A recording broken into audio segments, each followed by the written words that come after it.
that tune was featured in a Ken Burns documentary about the Civil War, and it's called Ashokan Farewell.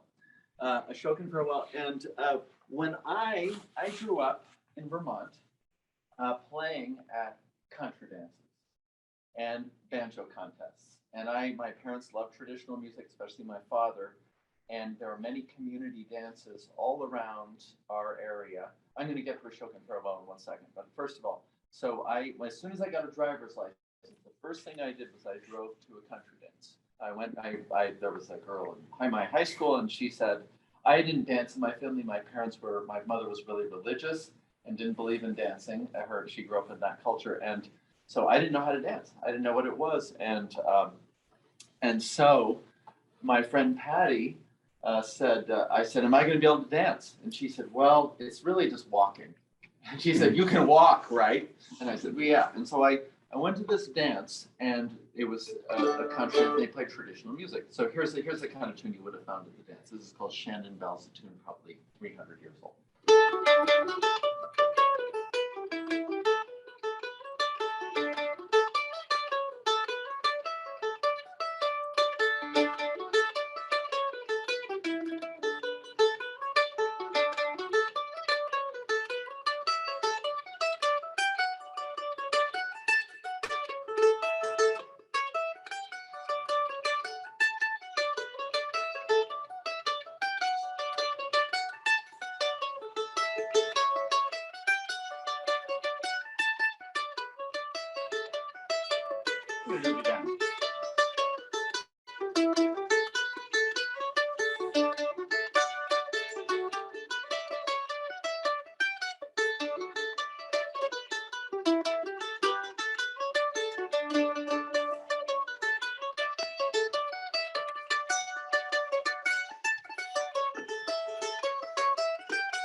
So at any rate, they played tunes like this all night long, and I danced. I learned to do it. Anybody could do dancing. It was so easy. It's like square dancing, but you did it in the line. I had a partner. I was completely pathetic. It was in a church basement, and there were these poles that were standing up all over the church basement, like church basements always have. And the first thing that happened to me is I ran into one of the poles, which is the one thing you're not supposed to do when you're a country dancer. And I practically passed out. And so I began playing country dances. I was 16 years old, and my grandmother was a mandolin player, so I had to jump up on the tunes. And I learned a bunch of tunes, and I started playing these dances. And my bus driver played traditional music, and he played the mandolin, he played the banjo, and he said, hey, if you want to get good, if you want to actually get good at this kind of music, you got to go to this place called Ashokan. And Ashokan's in the Catskills. That was about a 5-hour drive from my house. And he said, you should go to Ashokan. And that's where stuff happens. It's always like you grow up in your insular community, and then you go to a conference, and then you meet a lot of people. And that's basically what this was, a folk conference. And it was more than just that. But what I thought was, I'm going to go and study with somebody. So I went to Ashokan. It was in the 80s. And I studied with this guy named Tiny Moore, who was a mandolin player who played with Bob Wills and the Texas Playboys. You ever heard of them? Mm-hmm. So he was their mandolin player and arranger. And I studied with him for a week, and he played mostly jazz. And I know I was a real serious mandolin student. And here's a tune that I learned around that time from a famous jazz mandolin player called Jethro Burns, who played in the Grand Ole Opry, and he's from Chicago. He's a comedian. And this is a tune called A Shift of Wit. And it goes like this.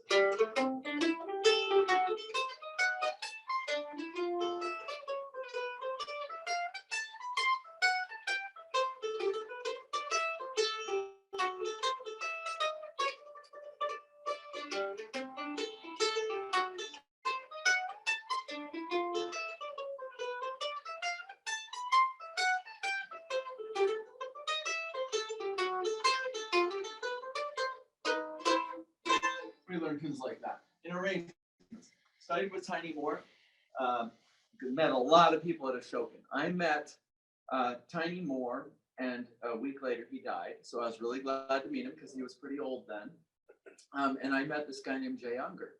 Jay Unger had written this tune called Ashokan Farewell, which is that tune that I played for you. he wasn't famous for the tune yet. But right around that time, he was working with this guy who wasn't a well-known filmmaker named Ken Burns. And Ken Burns loved this tune, and Jay convinced him to use his tune, his melody. And Jay loved this tune because it was the tune that we played at the end of camp for everybody to get all sentimental about how much we loved each other and how much we loved camp.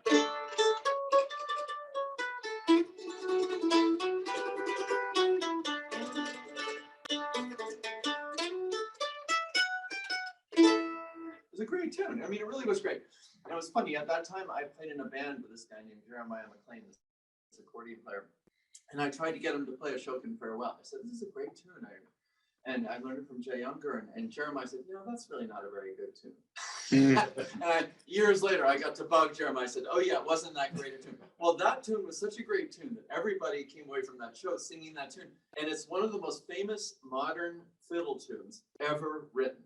And it had legs, and it earned Jay many millions of dollars because Jay was really good at business. And Jay became an amazing mentor for me. He wasn't famous yet for this tune, but he was really great. He didn't write that many tunes, but every tune he wrote, he protected them, copyright. He was all about trademark. He was all about business. It was really inspiring. And the point of that for me is like, I'm not the world's greatest mandolin player, but I studied like my role models of the business. I studied the business of music before I studied music, I think. And that really helped me. Jay, one of the first things he said to me was, says, if you're doing a gig, all musicians do gigs, and so if you're doing a gig, you got to get paid for going to the gig as well as the gig. Like they're going to pay you to drive. He says, don't forget that. You might make more money driving to the gig than you do at the gig. And so he just said little things like that stuck with me forever. And he was all about the business of tunes. And the funny thing was, traditional music, there's thousands of these tunes. Now he wrote a Shokin Farewell, but it was based on all sorts of things that already existed. There's a very famous Irish tune called Give Me Your Hand. Hundreds of years old. They're probably written by this guy, O'Carolan, who's a blind harper from Ireland. It goes like this. I'm just going to play it for you one time through. Jay knew this tune and loved this tune, and he loved it so much that he stole the main idea out of the tune to make a Shokin Farewell. And because that's how smart he was. So Give Me Your Hand just goes like this. Let me see. Let's see.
The whole reason I played that tune is for the end. So Jay took that ending,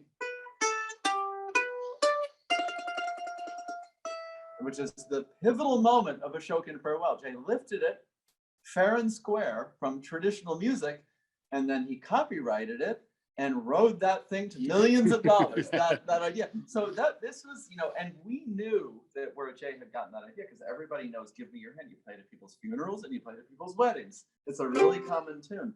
So this was really inspiring to me, and so I fell in with this mentorship with Jay, and played at his camps. And then I met at this conference. I met everybody I was going to play music with for the next 25 years. I met at this one camp.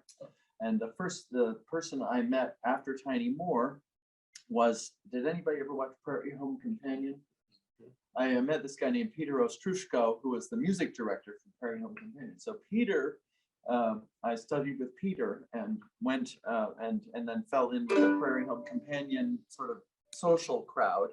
And that was a really important thing to fall in with, because they knew a lot of different people, and that was. And then the next year I went to Ashoka and I met my wife, and and so every time I went there, it was like hitting the dinger at the county fair. You know, I met somebody new. So at any rate, I'm going to play you a few. I'm gonna pivot away from this for a second. I'm going to play you another tune.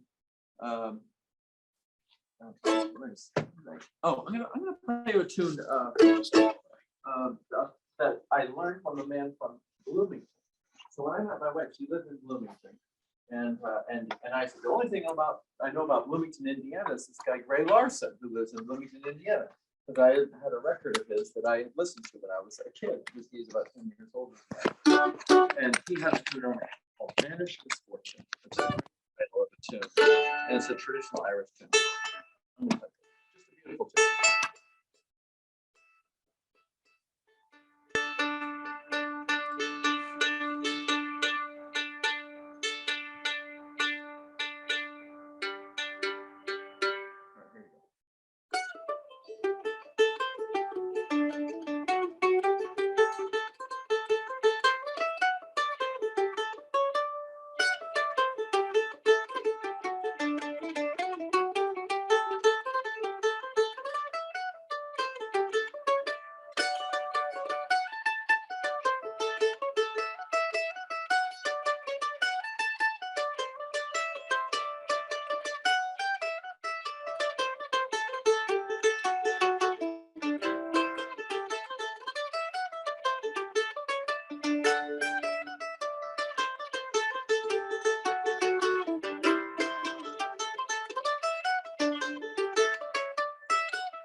Vanished Misfortune.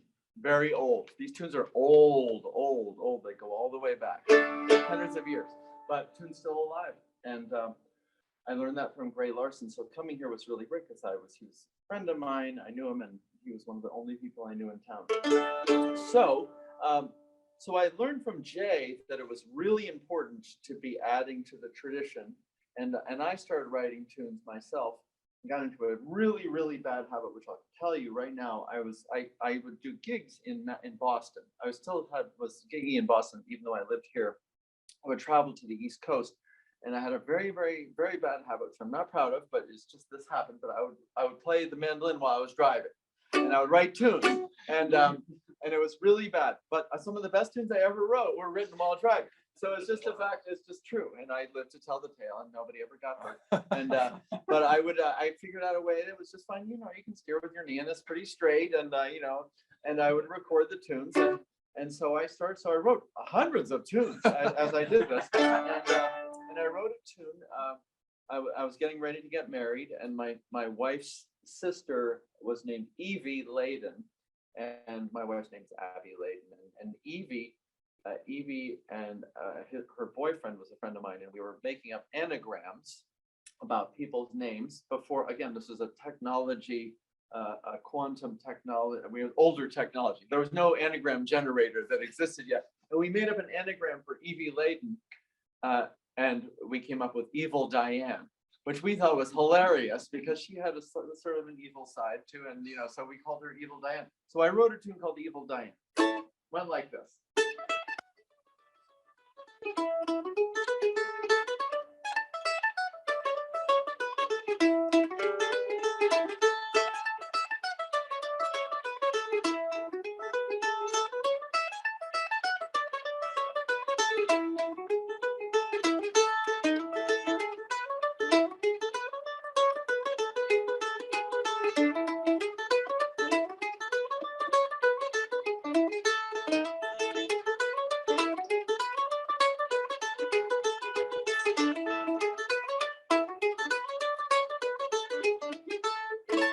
weird to hear just a solo melody. You can't hear the backup. The backup to this would go. You can't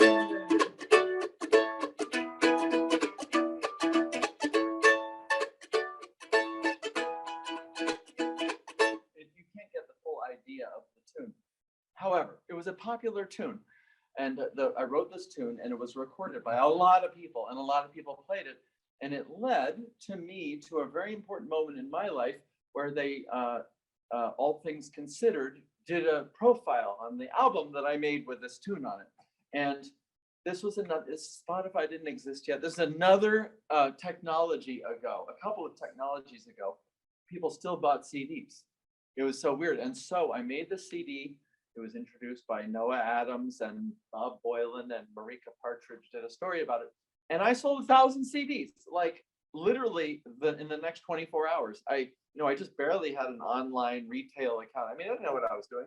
And again, this was, this is a long time ago. This is almost 20 years ago. But that was important for me just to get a story out there. And suddenly I started getting out and about. It really helped.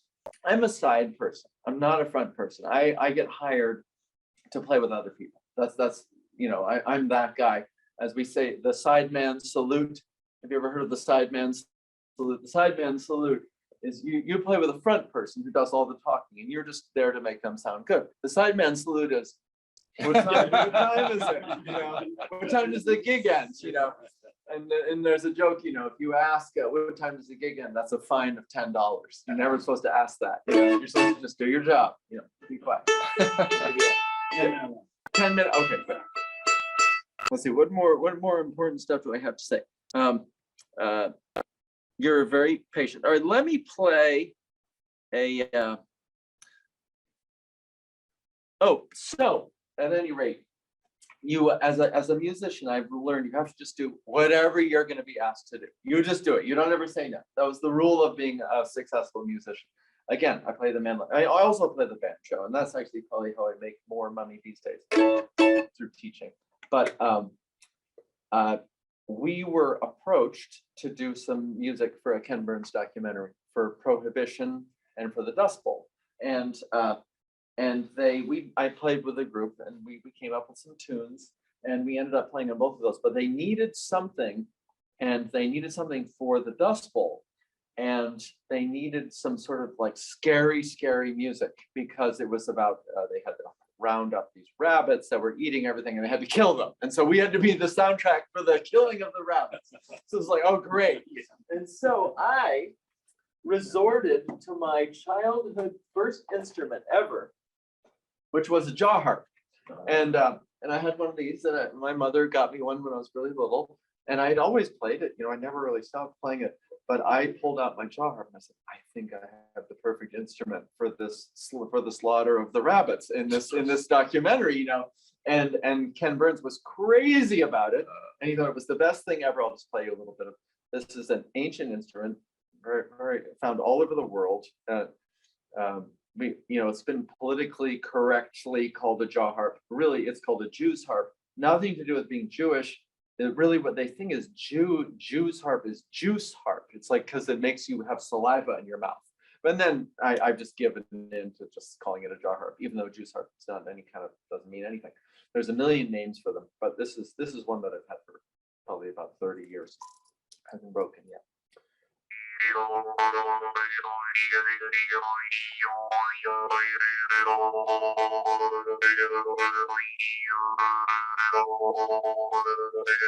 Bang, bang, club, yeah. You can just hear it. So I use that, and me playing anything that came into my head. It was useful for me to get another gig and a good paycheck from Ken Burns, which was very nice to receive just from playing my childhood instrument, which I happen to have in my mandolin case at that time. I'm going to put on my finger picks and play one. Mandolin's almost never played with finger picks, but it's something I've just experimented with over the years as a banjo player. Can I take a moment to focus in on your instrument there for just a second? Let me grab this. Somebody mentioned, it looks well worn. I'm curious to know. Well worn. I'm going to hold my breath so I'm not falling in your face. Oh, yeah, you're good. How old is this instrument? This is 30. 33 years old, maybe. Okay. And it's made by a pretty famous mandolin maker named R.L. Gibbons, who was an alcoholic, died young, made amazing instruments, and everybody, there are people who collect these instruments, and they know where they all are because it doesn't look like anything, but it's modeled after a really famous mandolin made by this guy Lloyd Loar, who's the most famous mandolin designer, and so it has the exact measurements as a Lloyd Loar mandolin. Lloyd Loar mandolins, that's what Chris Steele plays of. And they cost around $200,000. And but this mandolin is not like that, but it's modeled after. So it's considered Does a $200,000 mandolin ring differently? You know what? My $100 mandolin. You know what? It does. It does ring differently because mostly because they're old. But we went into a fancy guitar shop in Nashville and played the Lloyd Loar mandolins that they had behind glass. My friend insisted that we asked to try them. He said, "What are they going to say? No." And so we tried them. I played one that was $175,000. I have a photo of me playing. And I really liked my mandolin better. Yeah. It had a little buzz on one of the strings. I'm like, this is a scam. I have to say, it didn't win me over. But whatever. Some people like that kind of thing. I'm going to play you a tune called Troy's Wedding from Scotland. It's a jig, just for your entertainment.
Beautiful old tune. Let me see. Is there any? What else do I need to tell you? This might be a good opportunity. Do you have any questions? That's What do you need to know? I have all kinds of questions. Really? So you can limit me whenever you like. Oh, cool. I love bluegrass music. Oh, cool. And, I do too. Like I just saw Bela Fleck in the My Bluegrass Heart at the Ryman Theater. Oh, you did? It You was fiend. amazing. It was so great. Oh, that's so good. Initially, I guess my question is, why are there two strings? Like, why are there sets of strings? And That's a great question. are they the same string or are they different strings, like in each set? They're the same, Okay. and they're. What did I just do to my pick? Mandolin players we get very attached to our picks, and yeah, they're the same. Here, have you ever played a mandolin chord? You want to? So weird. I must have put it in my pocket.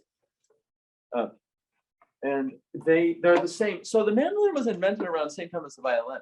And Okay. so it's about Yeah. 400 years, I guess. And a lot of people cross over, right? And yeah, and typically almost mandolin players can often play the fiddle, and fiddle players can often play the mandolin. I mean, it's really easy to go. It's easier for a fiddler to play the mandolin than a mandolin player to play the fiddle, Okay. because the fiddle has a problem, no frets, Right. and there's more Okay. problems. That makes sense. Oh, so so please ask another question. I guess my other question that came to mind is, it seems like the time frame that you were learning to play was the time frame of John Hartford. Yes, in the I knew Northeast. John Hartford. Yeah. Yeah.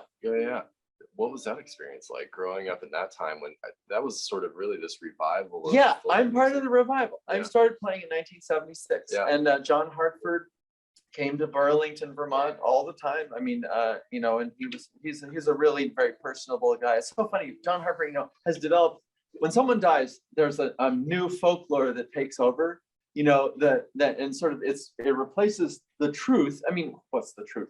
But I mean, but John Harper has, in a way, the snowball of his personality has gotten way bigger than it was when he was alive, even though he was an amazing person. John Hartford loved old time music, so he would come to the same conventions that we would go to and compete in the fiddle contest and not even come in first. You know, Really? he just wanted to be there, you know. Yeah. And but he's a great guy. He's so eccentric, you know, and a stoner, you know, to the hilt, you know. and just very very generous. I mean, though, with his talent and his personality, and you know, a wonderful guy. So let me check in and see if any of our listeners out there in Rotary Radio land have Yes. questions. Anybody that's in via Zoom have any questions I can relate? Yeah, so it was that simple. It was my wife brought me here, and so I came here, and I got a job. I continued to do work out east. I continued to drive, but I got a job with a dance company as a musician called Rhythm and Shoes. They were the Shuffle Creek dancers, but they relocated in Dayton, Ohio, because there was better arts funding in Ohio, and so I toured with them for about 6 or 7 years, almost full time, all over the country, and all over Kingdom Come. Now today I play with a couple, Brad Leftwich and Linda Higginbotham, and Brad is a world-renowned old-time fiddler who lives in Bloomington.